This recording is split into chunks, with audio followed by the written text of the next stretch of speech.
To Double Down University. I'm back at you guys with another college basketball PrizePicks video for part 2 of the Sweet 16 Friday games. So the first two props I have for you guys, or the only two props I have for you guys, is Lamont Butler over 2.5 assists and Ryan Kalkbrenner over 21.5 points and rebounds. So let's get into it. First off, as I always like to do, like to go look at the spreads of each game to kind of see how close the game is going to be and will there be extra possessions down the stretch due to fouling and free throws. So the Alabama-San Diego State game is a 7.5 point favorite. Alabama has a 7.5 point line against San Diego State, so they're the underdog in this matchup by 7.5 points. And the second matchup is Creighton. They are the 10-point favorites over Princeton. All right, so let's get into it. So let's start off with let's start off with Butler. Okay, so with Butler, he is in a pretty well. Now this is going to be a big defensive matchup because both teams are really solid defensively.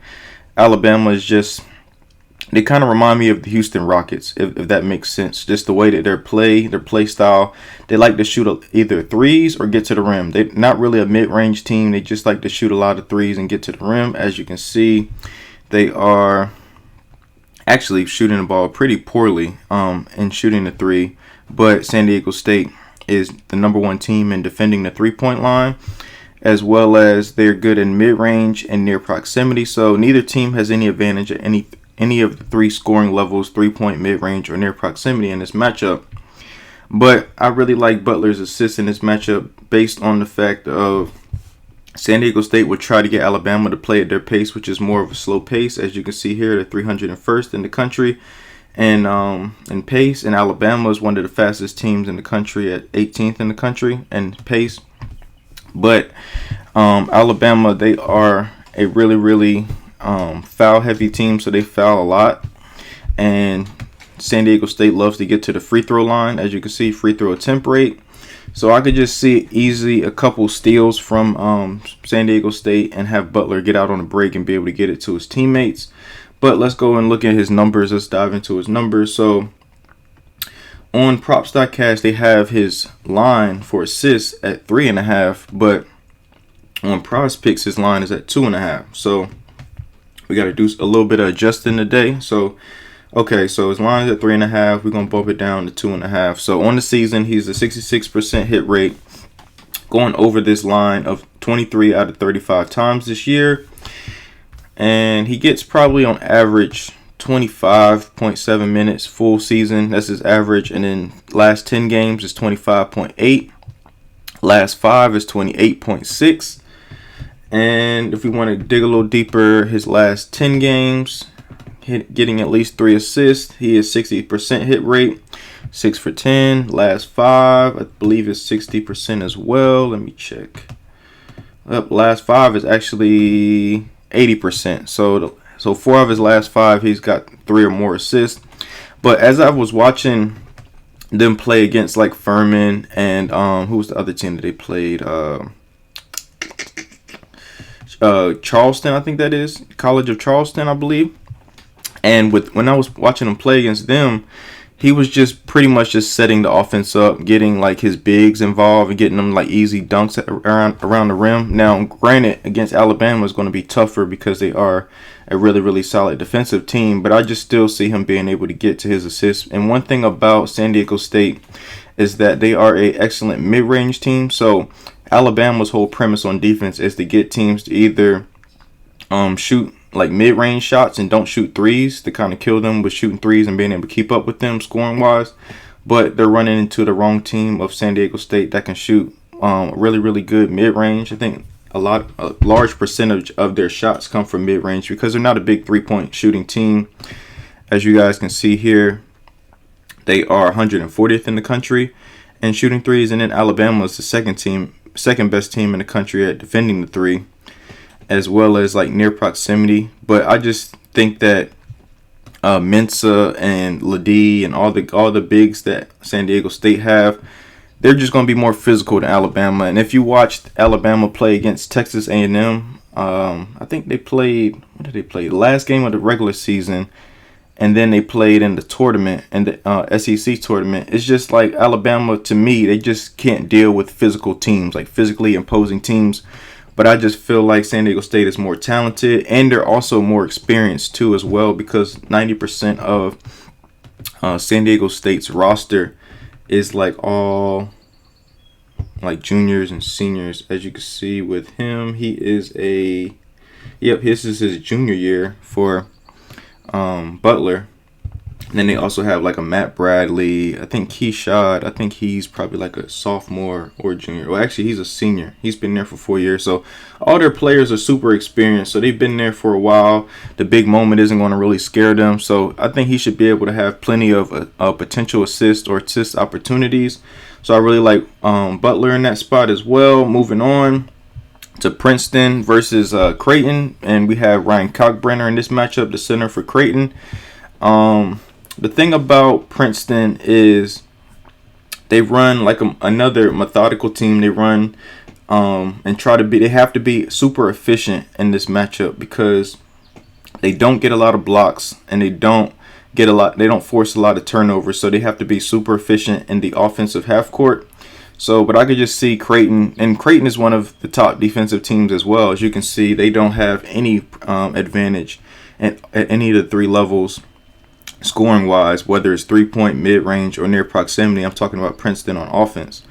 And then you flip it over to Creighton. They have a mid-range advantage, and near proximity they don't have an advantage, but they're pretty level on 3-point percentage.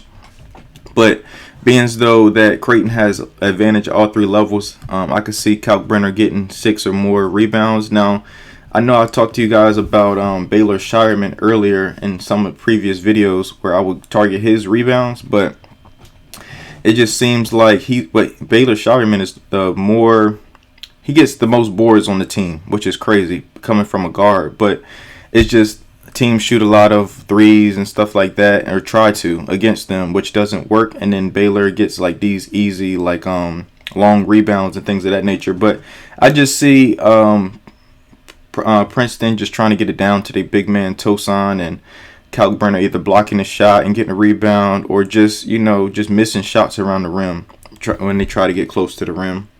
Whether it's Caden Pierce or whether it's Langborg, I think that's how you say his name. So I just really like his potential in this matchup. I think he does whatever he wants on either end of the floor. The only concern with me with how Creighton plays, if you watch Xavier play, they kind of at times just try to play hero ball and try to like their perimeter scorers try to like score too much and don't really get Kalkbrenner involved in offense. Don't give him his first touches like in the post, or just trying to get him established first. They try to score on the perimeter more, and they will be able to have their way on the perimeter or anything mid-range wise. But if they establish him first, he should be able to soar over this 21.5 points and rebounds. You can also break it down like I told you guys yesterday, and I actually did that for Andre Jackson. So I told you guys to break down his rebounds and assists. Either you take his rebounds in one car, his assists in another car, and then you could break it down to hedge it all the way and take his rebounds and assists. So but yeah, so those are my two picks for today. I have Ryan Kalkbrenner over 21.5 points and rebounds, and Lamont Butler over 2.5 assists. So, and I'll show you guys too, like a little hedge, how I hedge my my wagers and things of that nature. So, like yesterday, did a little fun card. I had Devontae Davis, his points, and he actually had 3. He had 2 fouls in like the first 4 minutes, so that kind of killed his aggressiveness or his production. It seemed like after those 2 fouls he was kind of scared to shoot. But I told you guys about Drew Timme if Bona didn't play. So what I did was I just played his rebounds and assists. But pretty much any prop that you played for Timme yesterday, he could have cleared, because he had like 36 points, 15 rebounds, and I can't remember how many assists. But I played Bailey's PRA, which he just barely went over this by making that 3 at the end of the game. before Strother hit that game-winning 3. But then I also told you guys about Andre Jackson, rebounds and assists. He had 15. So no matter which way you played him, he still covered. I had Sanogo's points at 16.5. And then as well, I doubled up on Timmy and did his rebounds and assists over 9.5. And then I did Jackson. I just did his, I hedged his points, his rebounds and assists. I don't know why I keep saying points, but his rebounds and assists, he got 8 rebounds. And then Noel's assist, which is always going to be a moneymaker. Anytime it's under 7, it should be a moneymaker for you guys, because that's just how good he is. He ended up having like 20. That number is incorrect, but he had like almost 20 assists. Then I had Bailey's points. He had 19, and Vescovi, man, that was the other pick I gave to you guys. That was extremely frustrating, and it was just like his teammates, every time he would pass them the ball, they would not make shots, and there were so many potential assists that he could have gotten. And then he just settled for threes. He didn't try to get to the rim to try to score. Even though they were in the bonus, he would still settle for threes. But he missed 3 threes down the stretch that could have put him over. But if I had to make that bet again, I would make it 10 more times, because it was just like the volume and the production was there. It was just they couldn't get it done. And if he had better teammates, he probably would have got it done. So that's just how gambling works sometimes. But the beauty of it is the research behind it and trying to at least be on pace, that have a right read on most of these things, these props and things. So yeah, so those are my 2 picks for today. I appreciate you guys. Please like, comment, and subscribe. And I will have more content for you guys this weekend with these Elite 8 matchups as well. So like, comment, subscribe, and I'll see you guys next time.